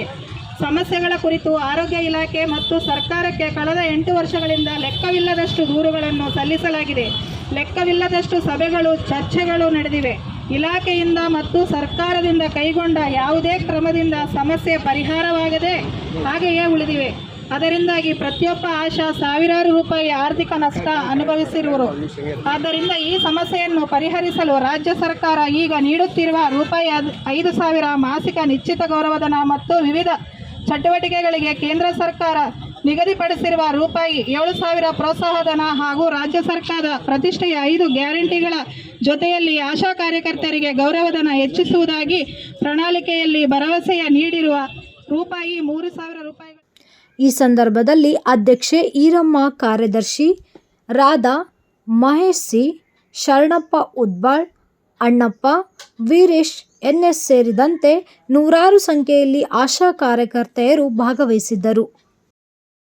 ರಾಯಚೂರು ವಿಶ್ವವಿದ್ಯಾಲಯದ ಸಂಯೋಜನೆ ಪಡೆದ ಕಾಲೇಜುಗಳಿಂದ ಅಕ್ರಮವಾಗಿ ಠೇವಣಿ ಹಣ ಪಡೆದಿಲ್ಲ, ಬದಲಾಗಿ ಸಂಯೋಜನೆ ಇರುವ ಪ್ರತ್ಯೇಕ ತಂತ್ರಾಂಶ ಅಭಿವೃದ್ಧಿ ನಿಯಮಗಳ ಷರತ್ತುಗಳ ಪರಿಶೀಲನೆ ನಂತರವೇ ನಿಗದಿಪಡಿಸಿದ ಶುಲ್ಕ ಪಡೆಯಲಾಗಿದೆ ಎಂದು ರಾಯಚೂರು ವಿಶ್ವವಿದ್ಯಾಲಯ ಪ್ರಭಾರಿ ಕುಲಪತಿ ಡಾಕ್ಟರ್ ಸುಯಿಮಿಂದ್ರ ಕುಲಕರ್ಣಿ ಹೇಳಿದರು. ಅವರಿಂದು ಮಾಧ್ಯಮಗೋಷ್ಠಿ ಉದ್ದೇಶಿಸಿ ಮಾತನಾಡಿ, ಕೆಲ ಮಾಧ್ಯಮಗಳಲ್ಲಿ ತಪ್ಪಾಗಿ ವಿಶ್ವವಿದ್ಯಾಲಯ ಕುರಿತು ವರದಿ ಪ್ರಕಟವಾಗುತ್ತಿದ್ದು, ವಿಶ್ವವಿದ್ಯಾಲಯ ಅಧಿಕಾರಿಗಳೊಂದಿಗೆ ಚರ್ಚಿಸಿ ಗೊಂದಲ ನಿವಾರಿಸಬೇಕೆಂದು ಮನವಿ ಮಾಡಿದರು. ಕಾಲೇಜುಗಳು ಸುಮಾರು 191 ಕಾಲೇಜುಗಳು ನಡೀತಾ ಇದ್ದಾವೆ. ನಮ್ಮ ರೆಗ್ಯುಲೇಷನ್ 57 ಸಹ ಓದಿದ್ರು ಗೊತ್ತಿದೆ. 194 ತಮಗೆ ಗೊತ್ತಿದ್ದಂತೆ ನಾವು ಪ್ರಾಥಮಿಕ ಪ್ರೌಢಶಾಲಾ ಶಿಕ್ಷಣ ವ್ಯವಸ್ಥೆ ಇತ್ತಂದರೆ BOರವರು ಇನ್ಸ್ಪೆಕ್ಷನು, DDP ಅವ್ರದ್ದೊಂದು ಲ್ಯಾಡರ್ ಇದೆ ಆ ಥರ ಅಂತಕ್ಕಂಥದ್ದು. ವಿಶ್ವವಿದ್ಯಾಲಯದಲ್ಲಿ ವಿಶ್ವವಿದ್ಯಾಲಯನೇ ಸರ್ವ, ಯಾರು ನಾವು ರಿಜಿಸ್ಟ್ರಾರು ಮತ್ತು evaluation registrar, CDC, wise chancellor, ನಾವು ರೆಗ್ಯುಲರ್ ರಿಜಿಸ್ಟ್ರಾರು, ನಮ್ಮ ಟೀಮು, ನಾವು ನೇಮಕ ಮಾಡ್ತಕ್ಕಂಥ ಟೀಮು ಕಾಲಕ್ಕೆ ಯಾವುದ್ಯಾವುದು ಕಾಲೇಜುಗಳಲ್ಲಿ ನಿಯಮಬದ್ಧವಾಗಿ ಆ ಕ್ಲಾಸ್ಗಳು ನಡೀತಾ ಇದ್ದಾವೆ ಅಂತಕ್ಕಂಥದ್ದು ನೋಡ್ತಕ್ಕಂಥ ಜವಾಬ್ದಾರಿ ನಮಗೆ ಕೊಟ್ಟಿರೋದ್ರಿಂದ ನಾನು ಬಂದು ಸುಮಾರು ಇವತ್ತಿಗೆ 3 ತಿಂಗಳು 12 ದಿನ ಆಯಿತು. ಈ ದಿನಗಳಲ್ಲಿ ನಾನು ಇದೇ ಭಾಗದಲ್ಲಿ ಕಷ್ಟಪಟ್ಟು ಓದಿದವನಂತಕ್ಕಂಥ ಒಂದು ಆತ್ಮಸಾಕ್ಷಿ ಕಳಕಳಿ ಮೇರೆಗೆ ನಾವು ಮೂಲತಃ ನಾನು ಶಿಕ್ಷಣ ಇಲಾಖೆಯಿಂದನೇ ಬಂದಿರೋದ್ರಿಂದ, ಶಿಕ್ಷಣ ಇಲಾಖೆಯಲ್ಲಿ 9 ವರ್ಷ ಕೆಲಸ ಮಾಡಿದ್ದು, PhDನೂ ಸಹ ಶಿಕ್ಷಣ ಇಲಾಖೆಯಲ್ಲಿ ಮಾಡಿರೋದ್ರಿಂದ ನಂದು ಕೆಲವೊಂದು ಪತ್ರಕರ್ತರು ಕೆಂಬಾಯಿಂದನೂ ಸಹಿತ ಆತ್ಮೀಯರು ಫೋನು ಸಹ ಮಾಡಿದರು. ಫಾರ್ ಎಕ್ಸಾಂಪಲ್ ಸಂಜೀವ್ ಕುಲಕರ್ಣಿ ಅವರು ಅಂತೂ ಹೇಳ್ತಿದ್ದೀನಿ ಅದನ್ನು, ನೀವು ವಿಶ್ವವಿದ್ಯಾಲಯಗಳಿಗೆ ನೀವು ಒಂದು ಕಾಯಕಲ್ಪ ಕೊಡಬೇಕು. ತುಂಬ ಕಾಲೇಜುಗಳೇನಾದಾವೆ ಒಂದು ಶೆಟ್ರದಾಗ ನಡೀತಾವೆ, ಒಂಥರ ಡೈಲ್ಯಾಪ್ಲೇಟೆಡ್ ಕಂಡೀಷನ್ ಥರ ಒಂದು ದುರವಸ್ಥೆಯಲ್ಲೇ ನಡೀತಾ ಇದ್ದಾವೆ. ನೀವು ಹಾಗೆ ಬಿಟ್ಟರೆ ಈ ಶಿಕ್ಷಣ ವ್ಯವಸ್ಥೆ ಹಾಳಾಗತ್ತಂತಕ್ಕಂಥ ಮಾತನ್ನು ಅವರಿಂದನೇ ನಾನು ತೆಗೆದುಕೊಂಡೆ. ಬಂದು ಒಂದು ವಾರದಲ್ಲಿ ನಾವು ಒಂದು ಸಮಯಾವಕಾಶ ತೆಗೆದುಕೊಂಡು ಸುಮಾರು 40-45 ದಿನ. ಡಾಕ್ಟರ್ ಶಂಕರ್ ವಣಿಕ್ಯಾಳ್ ಮಾತನಾಡಿ, ರಾಯಚೂರು ಮತ್ತು ಯಾದಗಿರಿ ಜಿಲ್ಲೆಗಳ 194 ಕಾಲೇಜುಗಳು ಸಂಯೋಜನೆ ಪಡೆದಿವೆ. ಸರ್ಕಾರಿ, ಅನುದಾನಿತ ಹಾಗೂ ಅನುದಾನ ರಹಿತ ಕಾಲೇಜುಗಳಿದ್ದು, ಪ್ರತಿ ವರ್ಷ ಸಂಯೋಜನೆ, ಹೊಸ ಕೋರ್ಸ್ಗಳ ಪ್ರಾರಂಭ, ಶಿಷ್ಯ ವೇತನ, ಅಂಕಪಟ್ಟಿ ಸಹಿತ ವಿದ್ಯಾರ್ಥಿಗಳ ಡೌನ್ಲೋಡ್ ಮಾಡಿಕೊಳ್ಳುವ ತಂತ್ರಾಶಯವನ್ನು ಅಭಿವೃದ್ಧಿಪಡಿಸಲಾಗಿದೆ. ವಿಶ್ವವಿದ್ಯಾಲಯ ಕಾಯ್ದೆ ಮತ್ತು UGC ನಿಯಮಗಳ ಅನ್ವಯ ಸಂಯೋಜನೆ ವ್ಯವಸ್ಥೆಯನ್ನು ಆನ್ಲೈನ್ ಮೂಲಕ ಅರ್ಜಿ ಸಲ್ಲಿಸಬಹುದಾಗಿದೆ. ಕಾಲೇಜುಗಳ ಆರ್ಥಿಕ ಪರಿಸ್ಥಿತಿ, ಮೂಲಭೂತ ಸೌಕರ್ಯ, ಬೋಧನಾ ಸಿಬ್ಬಂದಿಗಳ ಮಾಹಿತಿ ಆಧರಿಸಿ ಶುಲ್ಕ ನಿಗದಿತಗೊಳಿಸಲಾಗುತ್ತದೆ. ಅಲ್ಲದೆ ವಿಶ್ವವಿದ್ಯಾಲಯದಿಂದ ಸ್ಥಳೀಯ ವಿಚಾರಣಾ ಸಮಿತಿ ರಚಿಸಿ ಕಾಲೇಜುಗಳಿಗೆ ಭೇಟಿ ನೀಡಿ ಮಾಹಿತಿ ಸಂಗ್ರಹಿಸಿ ಷರತ್ತುಗಳ ಅನ್ವಯ ಅಂಕ ನೀಡಲಾಗುತ್ತದೆ. ಅಂಕಗಳ ಆಧಾರದ ಮೇಲೆ ಸಂಯೋಜನೆ ನೀಡುವುದು ಬೇಡವೋ ಎಂಬುವ ಕುರಿತು ಸರ್ಕಾರಕ್ಕೆ ಶಿಫಾರಸು ಮಾಡಿ ಅಂತಿಮಗೊಳಿಸಲಾಗುತ್ತದೆ. BA, BCom ಸೇರಿದಂತೆ ಈಗಾಗಲೇ ಇರುವ ಕೋರ್ಸ್ಗಳಿಗೆ ಯಾವುದೇ ಶುಲ್ಕ ಸಂಗ್ರಹಿಸುವುದಿಲ್ಲ. ಹೊಸದಾಗಿ ಕೋರ್ಸ್ಗಳಿಗೆ ಇಂತಿಷ್ಟು ಶುಲ್ಕವೆಂದು ಸರ್ಕಾರ ನಿಗದಿಪಡಿಸಿರುವ ಶುಲ್ಕವನ್ನು ಕಾಲೇಜುಗಳ ಭರಿಸಬೇಕಾಗುತ್ತದೆ. ಪಾರದರ್ಶಕವಾಗಿ ಪ್ರಕ್ರಿಯೆ ನಡೆಯುತ್ತದೆ. ಅಕ್ರಮವಾಗಿ ಶುಲ್ಕ ಸಂಗ್ರಹಿಸುವ ಪ್ರಶ್ನೆಯೇ ಉದ್ಭವಿಸುವುದಿಲ್ಲ ಎಂದರು. ಅನುದಾನಿತ ಕಾಲೇಜುಗಳು ಮಾತ್ರ ನಮ್ಮ 2 ಜಿಲ್ಲೆಗಳಲ್ಲಿ ವ್ಯಾಪಿಸಿಕೊಂಡು ಈ ಎಲ್ಲ ಕಾಲೇಜುಗಳಿಗೂ ಪ್ರತಿ ವರ್ಷ ನಾವು ಸಂಯೋಜನೆಯನ್ನು ನೀಡಬೇಕಾಗ್ತದೆ. ಅದಕ್ಕೆ ಸರ್ಕಾರ ಸುತ್ತೋಲೆ ಕಳಿಸ್ತದೆ ಮತ್ತು ಅದಕ್ಕೊಂದು UCMS ಅಂಥೇಳಿ ಒಂದು ತಂತ್ರಾಂಶ ಇದೆ, unified university and college information system ಅಂತ. ಅದರ ಮುಖಾಂತರನೇ ಎಲ್ಲ ಕಾರ್ಯಗಳು ವಿಶ್ವವಿದ್ಯಾಲಯದ ಎಲ್ಲ ನಮ್ಮ ಸ್ಟೇಟ್ ಯೂನಿವರ್ಸಿಟಿಯ ಕೆಲಸಗಳು ನಡೀತಾ ಇರ್ತದೆ. ಒಂದು ಮೊದಲನೇದು ಅಫಿಲಿಯೇಷನ್ ಕಾಲೇಜ್ಗಳಿಗೆ ನೀಡುವಂಥದ್ದು, ಆಮೇಲೆ UG ಮತ್ತು PG ಅಡ್ಮಿಷನ್ಸ್ ಆಗಲಿ, ಎಕ್ಸಾಮಿನೇಷನ್ಸ್ ಆಗಲಿ ಮತ್ತು ಸ್ಕಾಲರ್ಶಿಪ್ ಆಗಲಿ, ಅವು ಎಲ್ಲ ಮಾಡ್ಯೂಲ್ಗಳನ್ನು USMSದಲ್ಲಿ ಇದೆ. ಕೊನೆಗೆ ಆ ವಿದ್ಯಾರ್ಥಿ ತನ್ನ ಮಾರ್ಕ್ಸ್ ಕಾರ್ಡನ್ನು ಡೌನ್ಲೋಡ್ ಮಾಡಿಕೊಳ್ಳೋ ತನಕ ABC ಅಂತ ಇರ್ತದೆ, ಅದರಿಂದ ಮುಖಾಂತರ ನೇರವಾಗಿ ಅವನು ಡೌನ್ಲೋಡ್ ಮಾಡಲಿಕ್ಕೆ ಅಲ್ಲಿ ಅವಕಾಶಗಳು ಇದೆ. ಇದು USSM ತಂತ್ರಾಂಶ ಬಂದು ಈಗ ಸುಮಾರು 3 ವರ್ಷ, ಇದು 4ನೇ ವರ್ಷ ಚಾಲ್ತಿಯೊಳಗಿದೆ. ಇಲ್ಲಿ ನಮ್ಮ ಸಂಯೋಜನೆ ಮಾಡಲಿಕ್ಕೆ ನಮಗೊಂದು 2 ಕ್ಲಿಯರ್ ಗೈಡ್ಲೈನ್ಸ್ಗಳಿದೆ. ಒಂದು, ಕರ್ನಾಟಕ ರಾಜ್ಯ ವಿಶ್ವವಿದ್ಯಾಲಯಗಳ ಕಾನೂನು 2000 ಅಡಿಯಲ್ಲಿ 10ನೇ ಚಾಪ್ಟರ್ದೊಳಗೆ ಯಾವ ರೀತಿ ಸಂಯೋಜನೆ ಕೊಡಬೇಕು, ಏನೇನು ಸೌಕರ್ಯಗಳು ಇರಬೇಕು ಅನ್ನುವಂಥ ಒಂದು ಗೈಡ್ಲೈನ್ಸ್ ಇದೆ. ಅದ್ರ ಜೊತೆಗೆ UGC 2009 ರೆಗ್ಯುಲೇಷನ್ಸ್ ಅದರೊಳಗೆ ಹಾಕಿದ್ದೀನಿ. ಕಂಟಿನ್ಯೂ ಮಾಡಬೇಕು. ಪರ್ಮನೆಂಟ್ ಅಫಿಲಿಯೇಷನ್ ಅಂದರೆ 3 ವರ್ಷ ಅವರಿಗೆ ಅವಕಾಶ ಇರ್ತದೆ, ಈಗ 5 ವರ್ಷನೂ ಕೂಡ ಮಾಡಿದ್ದಾರೆ. ಸೊ ಆ ರೀತಿ ಮಾಡಬೇಕಾದ್ರೆ ಏನು ಅನ್ನುವಂಥದ್ದು, ಏನೇನೇನು ಪ್ಯಾರಾಮೀಟರ್ಸ್ಗಳು ಇರಬೇಕು ಅಂತ, ಒಂದು ಇನ್ಫ್ರಾಸ್ಟ್ರಕ್ಚರ್ ಆಗಿರ್ಬೋದು, ಅಂದರೆ ಮ್ಯಾನ್ ಪವರ್ ಆಗಿರ್ಬೋದು, ಅದಕ್ಕೆ ಕ್ಲಿಯರ್ ಆಗಿ ಗೈಡ್ಲೈನ್ಸನ್ನು ಕೊಟ್ಟಿದ್ದಾರೆ. ಅದ್ರ ಜೊತೆಗೆ ಈ ಕಾಲೇಜುಗಳೇನು ಪ್ರಾರಂಭ ಆಗ್ತಾವ ಆರ್ಥಿಕವಾಗಿ ಅವು ಶಕ್ತಿಯುತವಾಗಿರಬೇಕು ಅನ್ನುವಂಥ ಉದ್ದೇಶದಿಂದ ಒಂದು 3 UGC ರೆಗ್ಯುಲೇಷನ್ಸ್ದಲ್ಲಿ ಹೇಳಿದೆ, ಅವರಿಗೆ ಆರ್ಥಿಕ ಶಕ್ತಿ ಇರಬೇಕು, ಆನಂತರ ಕಾರ್ಪಸ್ ಫಂಡನ್ನು ಇಡಬೇಕು. ಒಂದು BA ಪ್ರೋಗ್ರಾಮ್ ತೊಗೊಂಡ್ರೆ 15 ಲಕ್ಷ. ರಾಘವೇಂದ್ರ ಫತೇಪುರ್ ಮಾತನಾಡಿ, ರಾಯಚೂರು ವಿಶ್ವವಿದ್ಯಾಲಯದೊಂದಿಗೆ ಸಂಯೋಜನೆ ಪಡೆದಿರುವ ಕಾಲೇಜುಗಳಿಗೆ ವಿಶ್ವವಿದ್ಯಾಲಯದ ಅಧಿಕಾರಿಗಳ ತಂಡ ಯಾದಗಿರಿ ಜಿಲ್ಲೆಗೆ ಭೇಟಿ ಮಾಡಿ ಬಂದಿದೆ. ಆದರೆ ಕಾಲೇಜುಗಳಲ್ಲಿ ಕನಿಷ್ಠ ಸೌಲಭ್ಯ ಇಲ್ಲದ ಇರುವುದು ಪತ್ತೆಯಾಗಿದೆ. ಕೆಲ ಪದವಿ ಕಾಲೇಜುಗಳ ಶಟರ್ನಲ್ಲಿ ತಡೆಯುತ್ತಿದ್ದು, ಮತ್ತೆ ಕೆಲವು 600 ವಿದ್ಯಾರ್ಥಿಗಳ ಪ್ರವೇಶಾತಿ ಇದ್ದರೂ ವಿದ್ಯಾರ್ಥಿಗಳೇ ಇಲ್ಲದೆ ಇರುವುದು ಸಹ ಪತ್ತೆಯಾಗಿದೆ. ಕಾಲೇಜು ವಿದ್ಯಾರ್ಥಿಗಳಿಗೆ ಹಾಗೂ ಉಪನ್ಯಾಸಕರಿಗೆ ಬ್ಯಾಚುಲರ್ಸ್ ಮತ್ತು PhD ಸ್ಪೆಲ್ಲಿಂಗ್ ಸಹ ಬರುವುದಿಲ್ಲ ಎಂಬುದು ಪತ್ತೆಯಾಗಿದೆ. ಕನಿಷ್ಠ ಸೌಲಭ್ಯ ಕೋರ್ಸ್ಗಳಿಗೆ ಅರ್ಹ ಉಪನ್ಯಾಸಕರು ಇಲ್ಲದೆ ಇರುವ ಮಾಹಿತಿ ಆಧಾರದ ಮೇಲೆ ಕ್ರಮಕ್ಕೆ ಮುಂದಾಗಲಿದೆ ಹೊರತು ಕಿರುಕುಳ ನೀಡುವುದು, ಅಕ್ರಮ ಶುಲ್ಕ ಸಂಗ್ರಹಿಸುವುದು ಉದ್ದೇಶವಲ್ಲ ಎಂದು ಸ್ಪಷ್ಟಪಡಿಸಿದರು. ಮಾಜಿ ಮುಖ್ಯಮಂತ್ರಿ ದಿವಂಗತ ನಿಜಲಿಂಗಪ್ಪನವರ 122ನೇ ಜನ್ಮದಿನೋತ್ಸವವನ್ನು ನಗರದ ನಿಜಲಿಂಗಪ್ಪ ಕಾಲೋನಿಯಲ್ಲಿ ಹಿರಿಯ ನಾಗರಿಕರ ಸಂಘದಿಂದ ಇಂದು ಆಚರಣೆ ಮಾಡಲಾಯಿತು. ದಿವಂಗತ ನಿಜಲಿಂಗಪ್ಪನವರ ಮೂರ್ತಿಗೆ ಹಾಗೂ ಭಾವಚಿತ್ರಕ್ಕೆ ಮಾಲಾರ್ಪಣೆ ಮಾಡುವುದರ ಮೂಲಕ 122ನೇ ಜನ್ಮದಿನೋತ್ಸವ ಚಾಲನೆ ನೀಡಿದ ಹಿರಿಯ ನಾಗರಿಕರ ಸಂಘದ ಅಧ್ಯಕ್ಷ ವೀರಪ್ಪನಗೌಡ ಇಟಗಿ ಮಾತನಾಡಿ, ನಿಜಲಿಂಗಪ್ಪನವರು 1ನೇ ನವೆಂಬರ್ 1956ರಿಂದ 16 ಮೇ 1958ರವರೆಗೆ ಮತ್ತು 21 ಜೂನ್ 1962ರಿಂದ 21 ಮೇ 1968ರವರೆಗೆ 2 ಅವಧಿಯಲ್ಲಿ ಮುಖ್ಯಮಂತ್ರಿಗಳಾಗಿ ರಾಜ್ಯದ ಅಭಿವೃದ್ಧಿಗಾಗಿ ಶ್ರಮಿಸಿದ್ದಾರೆ. ಕರ್ನಾಟಕ ಕಂಡ ಪ್ರಾಮಾಣಿಕ ರಾಜ್ಯದ ಅಭಿವೃದ್ಧಿ ಹರಿಕಾರರು ಎಂದರು. ಅವರು ಅಗದಿ ಪ್ರಾಮಾಣಿಕ ವ್ಯಕ್ತಿತ್ವ. ಅವರು ನೆಹರು ಕಾಲಕ್ಕೆ, ವಲ್ಲಭಾಯ್ ಪಾಟೀಲ್ ಕಾಲಕ್ಕೆ, ಆ ಕಾಲದ ಇದ್ದಂಥ ವ್ಯಕ್ತಿ ಉಳ್ಳಂಥ ಮಾನ್ಯ ನಿಜಲಿಂಗಪ್ಪನವರು ದೇಶಕ್ಕೋಸ್ಕರ, ಸ್ವಾತಂತ್ರ್ಯಕ್ಕೋಸ್ಕರ ಅನೇಕ ಸಲ ಹೋರಾಡಿ, ಅನೇಕ ಸಲ ಜೈಲಿಗೆ ಹೋಗಿ ಕಷ್ಟಪಟ್ಟು ಈ ಸ್ವತಂತ್ರ ಸಂಪಾದನೆ ಮಾಡಿದಲ್ಲಿ ಅವರೊಬ್ಬರು ಪ್ರಮುಖ ನಾಯಕರು. ಇಡೀ ನಮ್ಮ ಕರ್ನಾಟಕಕ್ಕೆ ಅವರೊಂದು ಒಳ್ಳೆಯ ಚಿರಋಣಾಗಿ ಕರ್ನಾಟಕಕ್ಕೆ ಒಳ್ಳೆಯ ಹೆಸರು ಅವರು ಕೊಟ್ಟಂಥ ನಾಯಕರವರು. ಅಂಥ ನಾಯಕರು ಈ ಕಾಲದಲ್ಲಿ ನೋಡೋದು ಭಾಳ ವಿಪರೂಪ ಆಗಿದೆ. ದಯವಿಟ್ಟು ಇಂಥ ನಾಯಕರ ಬಗ್ಗೆ ಭಾಳ ಎಷ್ಟು ಗೌರವ ಕೊಟ್ಟರು, ಎಷ್ಟು ಅವ್ರನ್ನ ನೆನೆಸಿದ್ರು ಭಾಳ ಕಡಿಮೆ ಆದ. ದೇವರು ಅವರ ಆತ್ಮಕ್ಕೆ ಶಾಂತಿ ಕೊಡಲಿ ಅಂತ ಹೇಳಿ ನನ್ನ ಮಾತು ಮುಗಿಸ್ಕೊಳ್ತೀನಿ.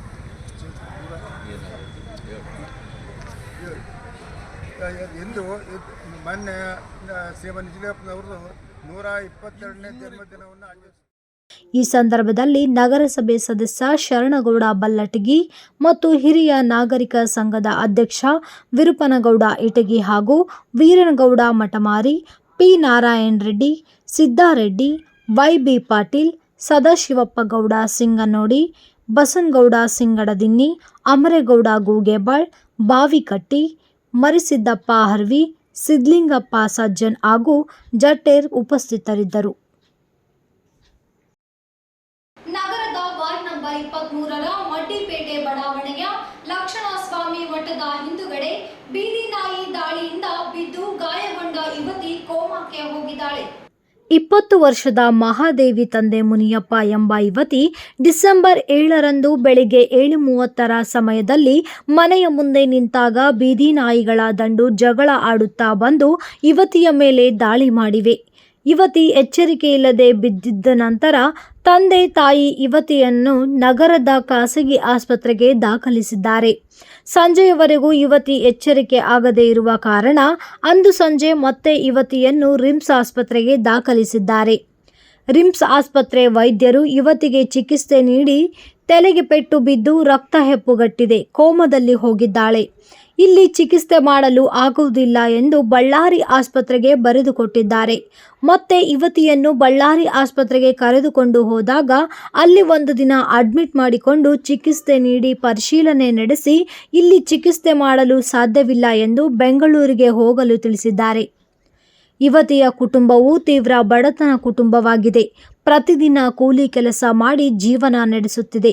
ಬೆಂಗಳೂರಿಗೆ ಹೋಗಿ ಚಿಕಿತ್ಸೆ ಕೊಡಿಸಲು ಆರ್ಥಿಕ ವ್ಯವಸ್ಥೆ ಇಲ್ಲದೆ ನಮ್ಮ ಹಣೆಬರಹದಲ್ಲಿ ಬದುಕಿದರೆ ಬದುಕಲಿ, ಏನಾಗುತ್ತೋ ಆಗಲಿ ಎಂದು ಮತ್ತೆ ಪುನಃ ನಿನ್ನೆ ರಾತ್ರಿ ಬಳ್ಳಾರಿ ಆಸ್ಪತ್ರೆಯಿಂದ ಯುವತಿಯನ್ನು ಕರೆದುಕೊಂಡು ಬಂದು ರಾಯಚೂರಿನ ರಿಮ್ಸ್ ಆಸ್ಪತ್ರೆಗೆ ದಾಖಲು ಮಾಡಿದ್ದಾರೆ. ಯುವತಿ ಬದುಕುವುದು ಕಷ್ಟ, ನಮ್ಮ ಮೇಲೆ ಆರೋಪ ಮಾಡಬೇಡಿ, ಅವಳ ಸಾವಿಗೆ ನಾವು ಕಾರಣ ಇಲ್ಲ ಎಂದು ಪಾಲಕರ ಹತ್ತಿರ ಪತ್ರ ಬರೆಸಿಕೊಂಡು ಆಸ್ಪತ್ರೆಯಲ್ಲಿ ದಾಖಲು ಮಾಡಿಕೊಂಡಿದ್ದಾರೆ ಎಂದು ತಿಳಿದು ಬಂದಿದೆ. ನಗರದಲ್ಲಿ ಬೀದಿ ನಾಯಿಗಳ ಹಾವಳಿ ಮಿತಿ ಮೀರಿದ್ದು ನಿಯಂತ್ರಿಸಬೇಕಾದ ನಗರಸಭೆ ಕಣ್ಣು ಮುಚ್ಚಿ ಕುಳಿತಿದೆ.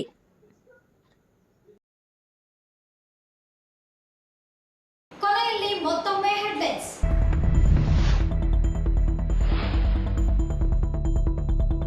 ಉದ್ಯಮಿ ಅದಾನಿ ಅಕ್ರಮ ವ್ಯವಹಾರ ಕ್ರಮಕ್ಕೆ ಆಗ್ರಹಿಸಿ ರಾಷ್ಟ್ರೀಯ ಆಂದೋಲನ ಎಸ್ಆರ್ ಹಿರೇಮಠ್.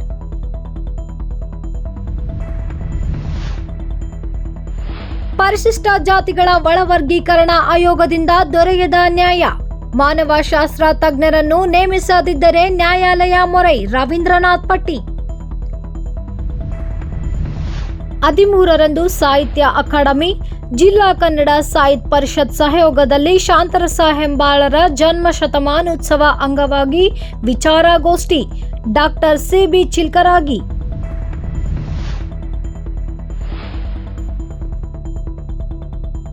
ಆಶಾ ಕಾರ್ಯಕರ್ತೆಯರ ವಿವಿಧ ಬೇಡಿಕೆಗಳಿಗೆ ಆಗ್ರಹಿಸಿ ಸಂಯುಕ್ತ ಆಶಾ ಕಾರ್ಯಕರ್ತೆಯರ ಸಂಘಟನೆಯಿಂದ ಪ್ರತಿಭಟನೆ ರ್ಯಾಲಿ.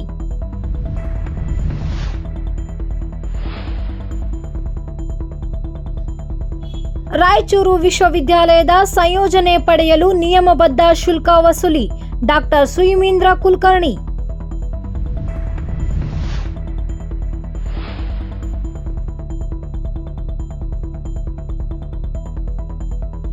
ಮಾಜಿ ಮುಖ್ಯಮಂತ್ರಿ ನಿಜಲಿಂಗಪ್ಪನವರ ಜನ್ಮದಿನ ಆಚರಣೆ.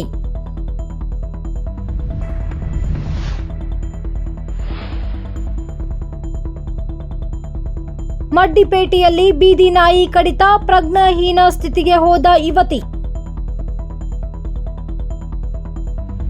ಇಲ್ಲಿಗೆ ವಾರ್ತಾ ಪ್ರಸಾರ ಮುಕ್ತಾಯವಾಯಿತು.